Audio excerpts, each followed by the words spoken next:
قابل احترام پردہ نشین اسلامی ماؤں اور بہنوں،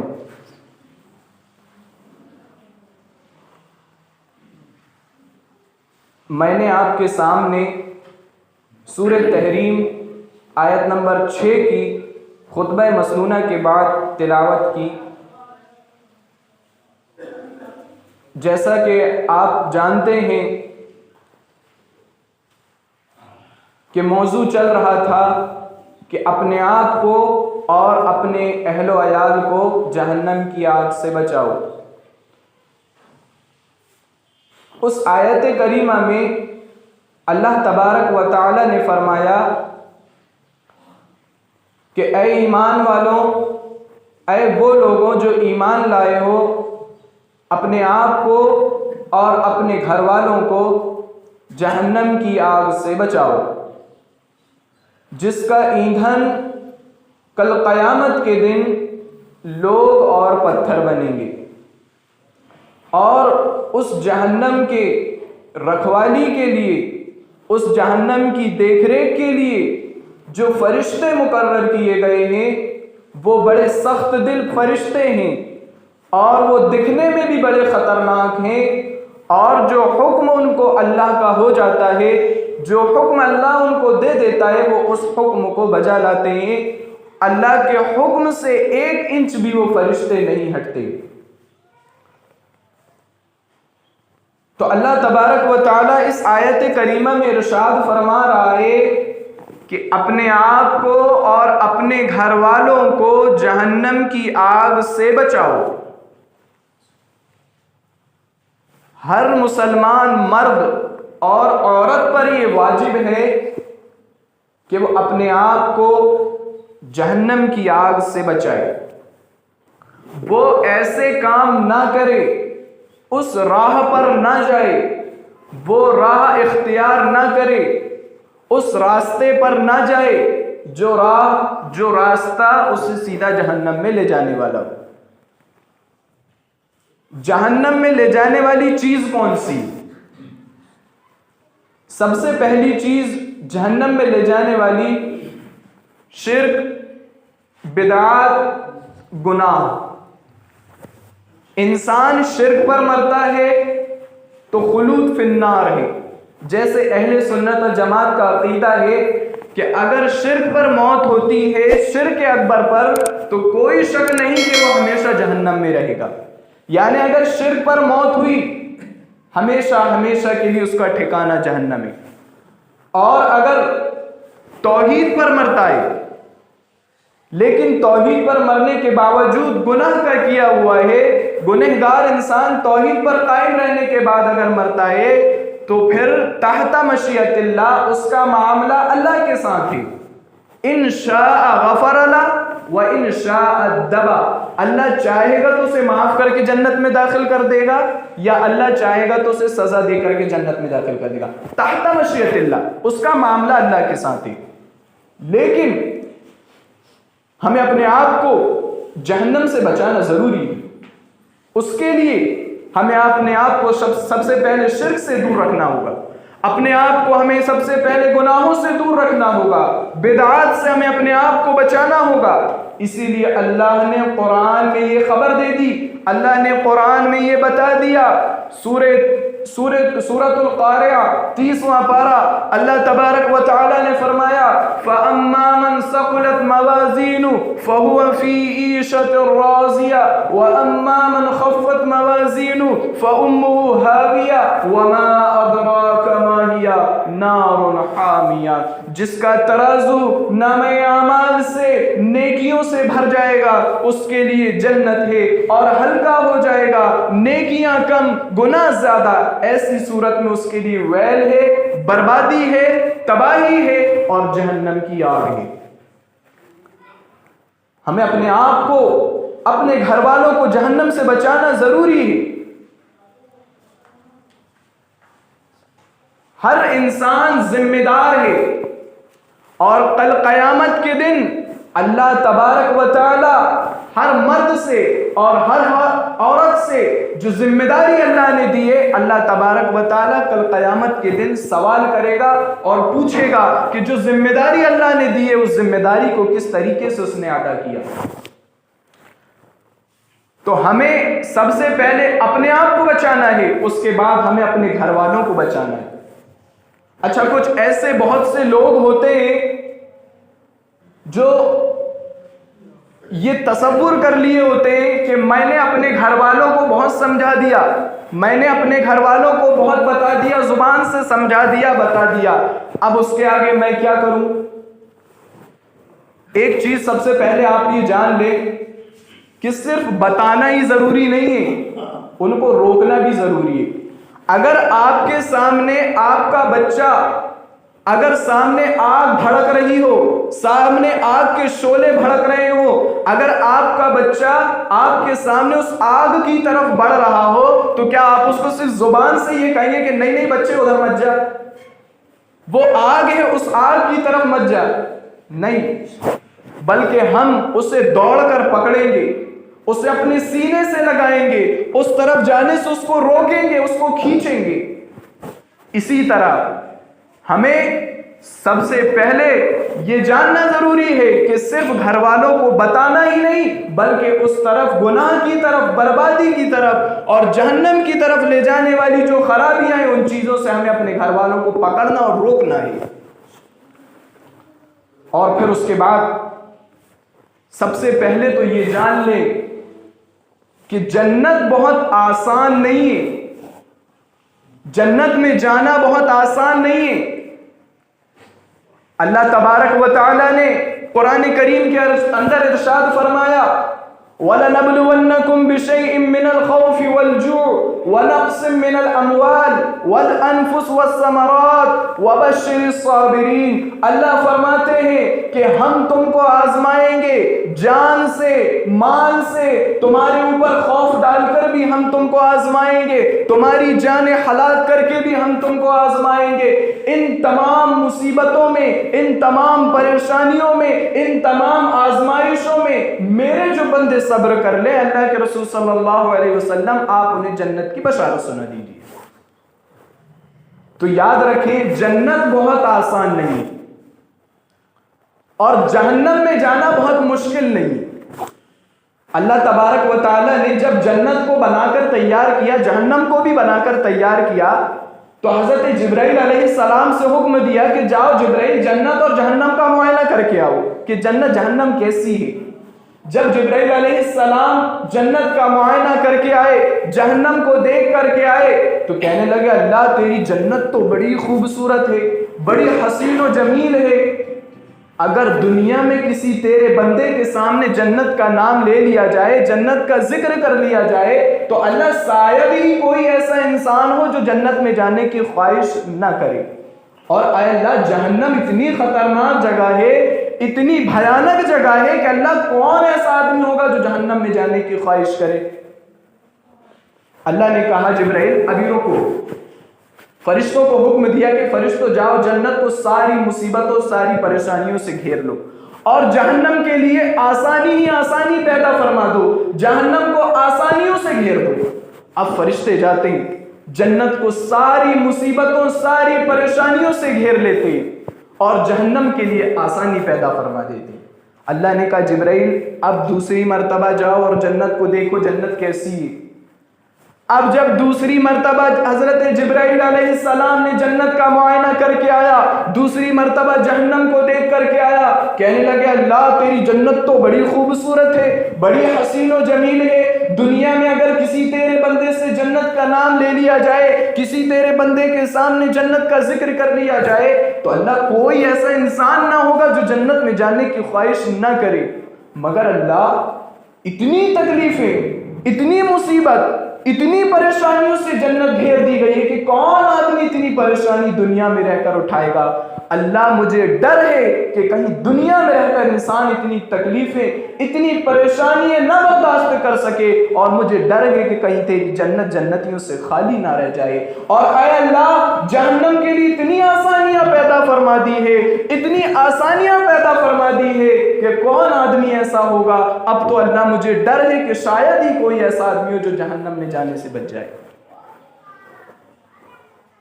جنت میں جانا اتنا آسان نہیں ہے، بڑی مصیبتوں، بڑے پریشانیوں اور تکلیفوں کے بعد کوئی انسان جنت میں جائے گا۔ اور اگر جہنم میں جانا ہے تو اپنی نفس کی پیروی کرو، جو نفس کہتا ہے وہ کرتا چلا جاؤ۔ اللہ نے جہنم کو آسان کر دیا ہے، آسانی کے ساتھ اگر جہنم میں جانا ہے تو اپنے نفس کے مطابق کام کرو، اور اگر جنت میں جانا ہے تو جن باتوں کا اللہ نے حکم دیا، جن چیزوں سے اللہ نے روکا، جن باتوں کا اللہ نے حکم دیا، جن کاموں کو کرنے سے اللہ نے منع کیا، ان کاموں سے ہمیں رکنا ہوگا۔ میں نے آپ کے سامنے پچھلے 2 جمعے سے جہنم میں لے جانے والے چند اسباب میں نے بیان کیے، 5 اسباب میں نے آپ کے سامنے ذکر کیے۔ انشاءاللہ آج کے جمعہ میں چند اور اسباب میں آپ کے سامنے بیان کرنے کی کوشش کروں گا۔ 6واں سبب جو جہنم میں لے جانے والا ہے وہ ہے حرام کمائی۔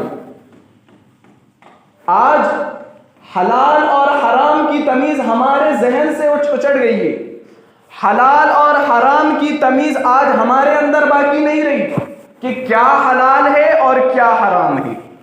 اس چیز کا آج ہمارے ذہن میں کوئی تصور نہیں ہے، اور پھر اسی لیے دعائیں قبول نہیں ہو رہی، شکایت کرتے ہیں مولوی صاحب ہماری تو دعائیں قبول نہیں ہو رہی۔ کہاں سے تمہاری دعائیں قبول ہوں گی؟ حرام کا کھاؤ، حرام کا پیو اور پھر تمہاری دعائیں قبول ہو؟ پیارے رسول صلی اللہ علیہ وسلم نے فرمایا، مسلم شریف کی حدیث، اللہ کے رسول صلی اللہ علیہ وسلم فرماتے ہیں، لَيَأْتِيَنَّ عَلَى النَّاسِ زَمَانٌ لَا يُبَالِ الْمَرْءُ مِنْ أَيْنَ أَخَذَ الْمَاءَ۔ میری امت میں ایسا زمانہ آئے گا، میری امت پر ایسا وقت آئے گا کہ لوگ پرواہ نہیں کریں گے کہ مال کہاں سے آ رہا ہے، امن حلال امن حرام، حلال آ رہا ہے یا حرام آنا چاہیے، چاہے حلال آئے چاہے حرام آئے، اس چیز کی ہمیں فکر نہیں ہے۔ مال کہیں سے بھی آنا چاہیے، چاہے حرام طریقے سے ہم کمائیں چاہے حلال طریقے سے ہم کمائیں، مال آنا چاہیے۔ اور پھر اسی لیے ہماری دعائیں قبول نہیں ہو رہی، لمبی لمبی نمازیں چل رہی ہیں، اگر ہم حرام بھی کھائیں، نمازیں بھی پڑھیں، عبادتیں بھی کریں اور حرام کھانا نہ چھوڑیں، ایسی نماز ایسی عبادت ہمارے منہ پر مار دی جائے گی۔ اللہ کے رسول صلی اللہ علیہ وسلم فرماتے ہیں، ترمذی کی حدیث، پیارے رسول صلی اللہ علیہ وسلم نے فرمایا کہ ایک بندہ، ایک شخص، آدمی ایک لمبا سفر طے کر کے آتا ہے اللہ کی بارگاہ میں، لمبی لمبی نمازیں پڑھ کے آتا ہے، لمبی لمبی دعائیں کر کے آتا ہے، ہاتھ اٹھا اٹھا کر کے دعائیں کرتا ہے، وَمَطْعَمُهُ حَرَامٌ وَمَشْرَبُهُ حَرَامٌ وَغُذِّيَ بِالْحَرَامِ، حرام کھا کر کے آیا ہے، حرام کا پی کر کے آیا ہے، حرام کا کپڑا پہن کر کے آیا ہے، حرام کی اس کی پرورش ہوئی ہے، فَأَنَّى يُسْتَجَابُ لِذَلِكَ، ایسے آدمی کی دعا کیسے قبول ہوگی؟ کھا رہے ہیں حرام، پی رہے ہیں حرام، لباس حرام کی کمائی کا، پرورش حرام کی ہوئی ہے، خود حرام کھا رہے ہیں، اپنے گھر والوں کا حرام کا کھلا رہے ہیں، ایسے آدمی کی دعا قبول نہیں ہونے والی، ایسے آدمی کی نمازیں قبول نہیں ہونے والی، اللہ نماز کو منہ پر مار دے۔ جو جسم، جس گوشت کے اندر حرام کی کمائی دوڑے، جس جسم کے اندر حرام کی کمائی دوڑے، جس جسم کے اندر حرام کی کمائی دوڑتی ہو، اللہ کے رسول صلی اللہ علیہ وسلم فرماتے ہیں ایسے لوگوں کے لیے جہنم حق ہے، ایسے لوگ جہنم میں جانے سے ہرگز نہیں بچ سکتے۔ جس جسم کے اندر حرام کی کمائی پل رہی ہو، حرام سے پلا ہوا جو جسم ہو، اللہ کے رسول صلی اللہ علیہ وسلم فرماتے ہیں وہ جسم جہنم میں ڈالا جائے گا۔ آج حلال اور حرام کی تمیز ہمارے ذہن سے نکل چکی ہے۔ اس کے بعد اور پھر آگے چلے، 7ویں چیز جہنم میں لے جانے والی کاروبار میں دھوکہ دڑی. آج کاروبار میں دھوکہ دڑی عام ہے. ہم خود بھی دھوکہ دڑی کرتے اور اپنے گھر والوں کو بھی دھوکہ دڑی، اپنے بچوں کو بھی دھوکہ دڑی کا حکم دیتے اور انہیں بھی سکھاتے. حلال اور حرام کی تمیز، کیا صحیح ہے کیا غلط ہے، آج ہمارے ذہن سے نکل گیا ہے. ہمیں معلوم ہی نہیں کیا صحیح اور کیا غلط ہے. ہم خود بھی دھوکہ کرتے ہیں، اپنے گھر والوں کو بھی، اپنے بچوں کو بھی دھوکہ دڑی کرنے کا حکم دیتے ہیں. میرے بھائی، دھوکہ دڑی سے تعلقات خراب ہوتے ہیں. سب سے پہلے تو یہ یاد رکھیں کہ دھوکہ دڑی سے تعلقات خراب ہوتے ہیں، اور دھوکہ دڑی کر کے مال بیچنے والا، اللہ کے رسول صلی اللہ علیہ وسلم نے فرمایا حرام ہے، ایسا کرنا حرام ہے.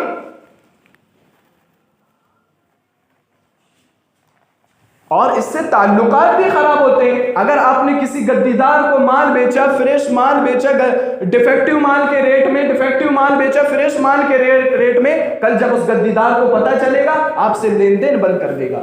تعلقات خراب ہوتے ہیں. اسی لیے پیارے رسول صلی اللہ علیہ وسلم نے فرمایا من غشنا فلیس منا، جو دھوکہ دے وہ ہم میں سے نہیں، جو دھوکہ دے وہ مسلمانوں میں سے نہیں، مسلمانوں کے طریقے پر نہیں. اور پھر اور آگے چلے، جہنم میں لے جانے والی آٹھویں چیز، آٹھواں سبب جو ہمیں جہنم کی آگ میں ہمارے گھروں کو ڈھکیل رہی ہے، وہ ہے ریاکاری. ریاکاری.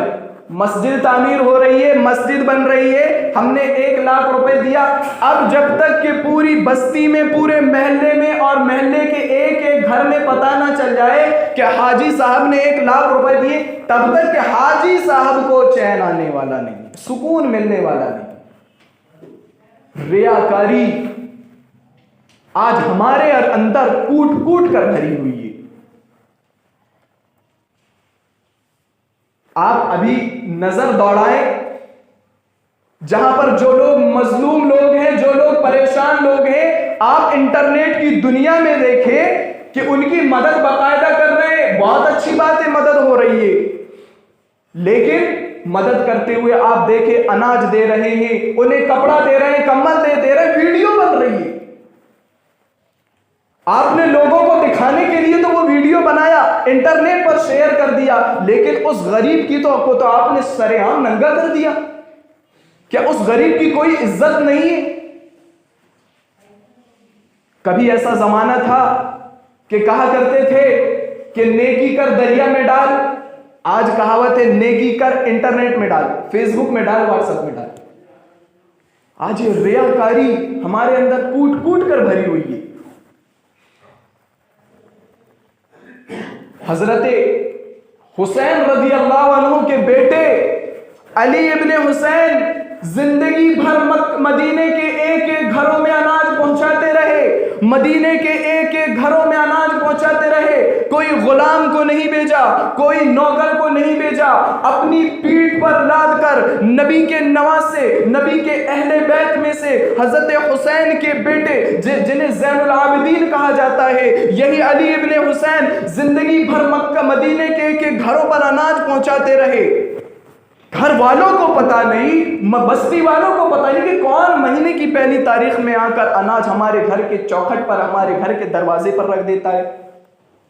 جب ان کا انتقال ہوا اور جب انہیں غسل دینے کے لیے انہیں لٹایا گیا اور جب کپڑے اتارے گئے تو ان کے جسم پر، ان کی پیٹھ پر بوریوں کے موٹے موٹے نشانوں نے بتا دیے کہ یہی علی ابن حسین ہے، یہی نبی کے نواسے کا لال ہے، حسین، حضرت حسین کا بیٹا علی ابن حسین ہے. زندگی بھر مدینے کے 40-50 گھروں میں اناج پہنچاتے رہے. گھر والوں کو بھی پتا نہیں، بستی والوں کو بھی پتا نہیں. صدقہ کرو تو ایسا صدقہ کرو، اور جس صدقے کی، جس نیکی کی نمائش کی جائے وہ نیکی کوئی کام کی نیکی نہیں ہے، ہمارے منہ پر مار دی جائے گی اور قیامت کے دن وبال جان بن جائے گی. حضرت ابو ہریرہ رضی اللہ عنہ بیان کرتے، اللہ کے رسول صلی اللہ علیہ وسلم نے فرمایا کہ کل قیامت کے دن سب سے پہلے 3 قسم کے ایسے لوگ ہیں جن کا سب سے پہلے اللہ تبارک و تعالی قیامت کے دن حساب لے گا. کون سے وہ 3 لوگ ہیں؟ سب سے پہلے ان میں سے ایک وہ ہوگا جو دنیا میں شہید ہو گیا ہوگا، اللہ کی راہ میں لڑتا لڑتا لوگوں سے شہید ہو گیا ہوگا، اللہ کی بارگاہ میں کل قیامت کے دن پیش کیا جائے گا، اللہ تبارک و تعالیٰ اسے اپنی نعمتیں یاد دلائے گا، وہ اس اللہ کی نعمتوں کو پہچان لے گا۔ اللہ کہے گا بتا میں نے تجھے دنیا میں اتنی نعمتیں دی، تو نے کیا کیا ان نعمتوں کا؟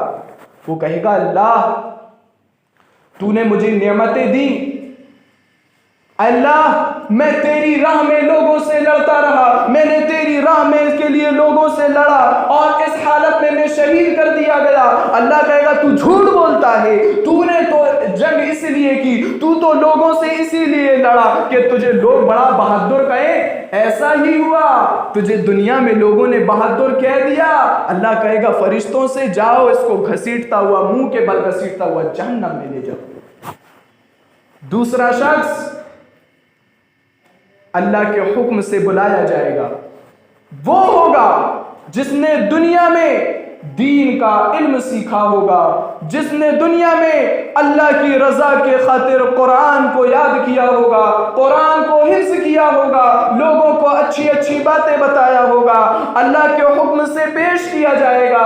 اللہ فرمائے گا کہ بتا میں نے تجھے دنیا میں نعمتیں دی، تو نے اس پر کیا عمل کیا، تو نے کیا کیا اس کی وجہ سے؟ وہ کہے گا اللہ میں نے تیری رضا کے خاطر دین کا علم سیکھا، میں نے تیری رضا کے خاطر قرآن کو حفظ کیا، لوگوں کو میں نے اچھی اچھی باتیں بتائی۔ اللہ کہے گا تو جھوٹ بولتا ہے، تو نے تو دین کا علم اسی لیے حاصل کیا کہ تجھے لوگ دنیا میں بڑا عالم کہیں، تجھے لوگ دنیا میں بڑا قاری کہیں، اور ایسا ہی ہوا، دنیا میں کہا، لوگوں نے بہت کہا۔ اللہ فرمائے گا فرشتوں سے جاؤ اس کو گھسیٹتا ہوا جہنم میں لے جا کر پھینک دو۔ تیسرا وہ شخص جسے دنیا میں اللہ نے ڈھیروں مال و دولت دی ہوگی، اللہ کے حکم سے پیش کیا جائے گا، اللہ اسے اپنی نعمتیں یاد دلائے گا۔ اللہ کہے گا بتا تو نے اس کے خاطر تو نے کیا عمل کیا؟ وہ کہے گا اللہ تو نے مجھے مال و دولت تو دنیا میں دیا، اللہ ڈھیروں مال تو نے مجھے دنیا میں دیا، اور تیری منشا کے مطابق، تیری چاہت کے مطابق، تیرے فرمان کے مطابق میں نے لوگوں کو بانٹا، میں نے اللہ لوگوں کی ضرورتوں کو پورا کیا، میں نے اپنے مال سے صدقہ بھی نکالا۔ اللہ کہے گا تو جھوٹ بولتا ہے، تو نے صدقہ اسی لیے کیا، لوگوں کی مدد تو نے اسی لیے کیا تاکہ تجھے لوگ دنیا میں سخی کہیں، تاکہ تجھے لوگ دنیا میں دیالو کہیں۔ اللہ کہے گا ایسا ہی ہوا، دنیا میں تجھے لوگوں نے بہت کیا، بہت سنا۔ اللہ حکم دے گا فرشتوں کو جاؤ اسے منہ کے بھل گھسیٹتا ہوا جہنم میں لے جا کر پھینک دو۔ میرے بھائی ریاکاری، دکھاوا یہ اتنی بری چیز ہے کہ انسان کے اعمال کو بھی برباد کر دیتی ہے۔ اللہ کے رسول صلی اللہ علیہ وسلم فرماتے ہیں، مسلم شریف کی حدیث، پیارے رسول صلی اللہ علیہ وسلم فرماتے ہیں من سما سما اللہ بھی ومن را را اللہ بھی، جو دنیا میں کسی کو اگر سنانے کے لیے کوئی کام کیا ہوگا اللہ قیامت کے دن اسے سنوا دے گا۔ ومن را را اللہ بھی، اور جو دنیا میں لوگوں کو دکھانے کے لیے کوئی کام کیا اللہ بھی اسے دکھا دے گا، سنوا دے گا، دکھا دے گا، کوئی اجر نہیں دے گا، کوئی بدلہ نہیں دے گا۔ دکھانے کے لیے لوگوں کو کام کیا، سنانے کے لیے لوگوں کو کام کیا، اللہ بھی دکھا دے گا، سنوا دے گا۔ اب یہاں اجر اور بدلے کی کیا بات؟ تم نے دکھانے کے لیے کام کیے، اللہ نے دکھا دیا، سنا دیا، اجر اور بدلہ یہاں پر ختم۔ اسی لیے اللہ تبارک و تعالیٰ سورہ النساء کے اندر فرماتا ہے یراؤن الناس، یہ منافق کی علامت ہے کہ وہ ریاکاری کرتے ہیں، دکھاوا کرتے ہیں، ولا یذکرون اللہ، اللہ کو تو بڑا کم یاد کرتے ہیں۔ اللہ کی یاد کی بات آئے، نماز کے لیے آئے، آخر میں جماعت ختم ہونے والی نماز کے لیے آئے اور سلام پھیرنے کے بعد ایسے بھاگیں گے جیسے کوئی قیدی کو رہائی ہو۔ یہ لوگ صرف لوگوں کو دکھانے کے لیے نماز پڑھتے ہیں، لوگوں کو دکھانے کے لیے عبادت کرتے ہیں، لوگوں کو دکھانے کے لیے صدقہ و خیرات کرتے ہیں۔ یراؤن الناس، یہ منافق کی علامت ہے۔ میرے بھائی ریاکاری یہ آج ہمارے اندر پوٹ پوٹ کر بھری ہوئی ہے۔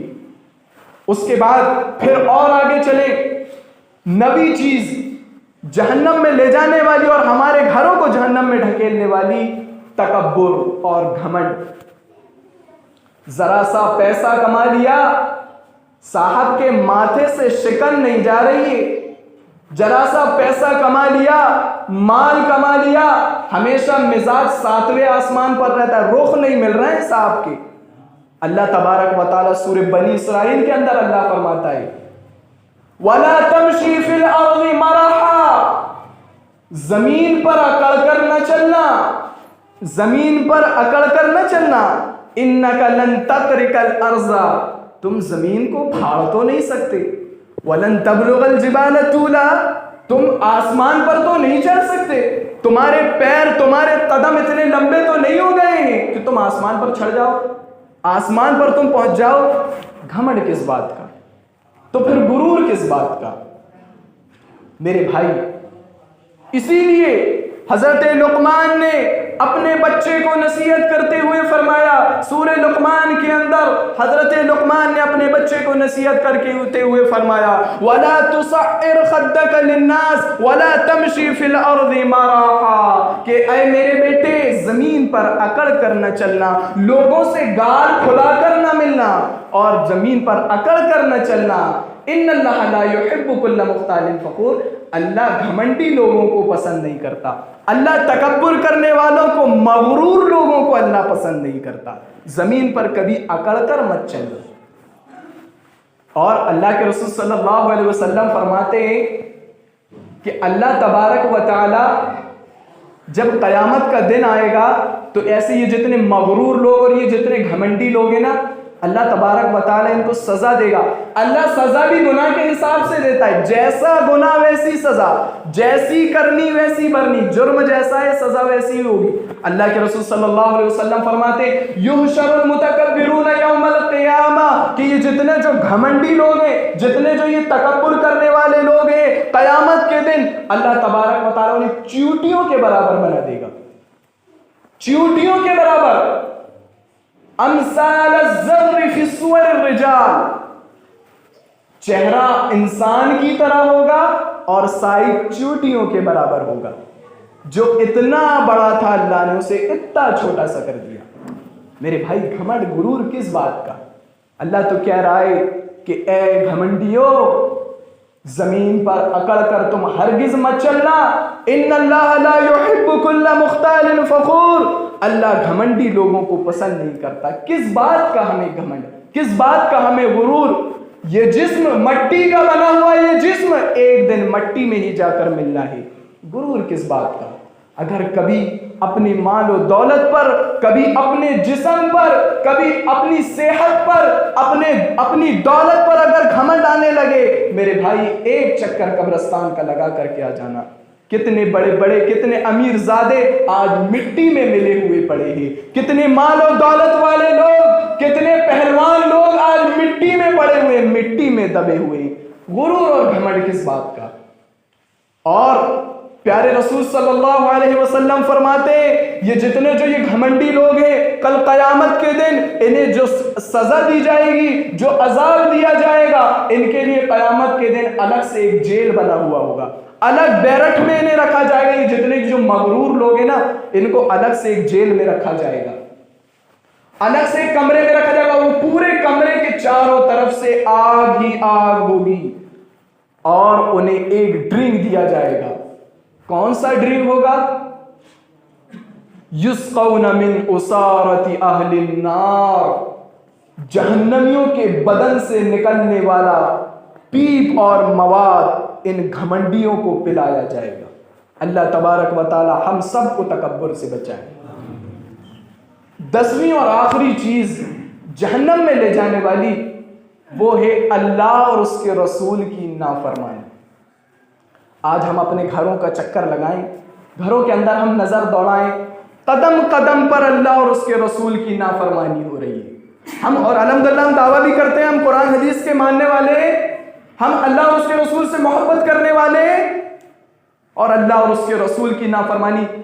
محبت رسول، اللہ اور اس کے رسول سے محبت کا مطلب یہ کہ جہاں اللہ اور اس کے رسول کا فرمان آ جائے، جو فیصلہ اللہ اور اس کے رسول کا آ جائے، وہ تمہیں کرنا ہی ہے، پھر اس کے لیے کوئی سوچ نہیں، کوئی وچار نہیں کہ کریں یا نہ کریں، یہ اس کا کوئی ثبوت نہیں، اب تم کو وہ کرنا ہی ہے۔ ہم بڑے دعویٰ کرتے ہیں ہم تو نبی سے محبت کرنے والے ہیں، ہم تو نبی کے عاشق رسول ہیں، لیکن افسوس، سب افسوس، آج ہم منتشر بھی ہیں، آج بھائی بھائی کا دشمن، ہم کئی فرقوں میں بٹے ہوئے، سب دعویٰ کرتے مجھے نبی سے محبت ہے، لیکن مجھے بتاؤ کیا نبی نے کہا تھا کہ مسلک کے نام پر آپس میں بٹ جاؤ، دنیا کی چھوٹی چھوٹی لذتوں کے خاطر، دنیا کی چھوٹی چھوٹی چاہتوں کے خاطر بھائی بھائی کا گلا کاٹ لے، اپنی زندگیوں کو برباد کر لے؟ حقیقت میں ایسا نہیں ہے میرے بھائی، اللہ نے کبھی ایسا نہیں کہا، بلکہ ہم اس دنیا میں مست ہو کر آخرت کو، موت کو بھول چکے، ہم بھول چکے ہیں کہ کل قیامت کے دن اس نبی سے بھی ہمارا سامنا ہونا ہے، کل قیامت کے دن اس نبی کے سامنے بھی ہمیں پیش ہونا ہے۔ ہم کیا منہ لے کر کے جائیں گے، ہم کیا چہرہ نبی کے سامنے لے کر کے جائیں گے؟ اور پھر اسی لیے وَمَا أَصَابَكُم مِّن مُّصِيبَةٍ، وہ اسی لیے کہ آج مصیبتیں، پریشانی چاروں طرف سے ہمیں گھیری ہوئی ہیں، ہم نے قرآن کریم کو بالائے طاق رکھ دیا، ہم نے آپسی اخوت و بھائی چارگی کو پشِ پشت ڈال دیا، ہم نے آپس میں اتحاد و اتفاق کے بجائے آپس میں افتراق و انتشار کو برپا رکھا، شیطان سے بظاہر نفرت کی مگر اس سے دوستی برقرار رکھا، محبت رسول کا دعویٰ کیا، فرمودات کو ٹھکرا دیا، روزانہ مردوں کو ہم دفن کرتے، کبھی سبق حاصل نہیں کرتے، جہنم سے خوف کھاتے، بچنے کے لیے تو کوئی عمل صالح نہیں کرتے جو کہ حصول جنت کا ذریعہ ہے۔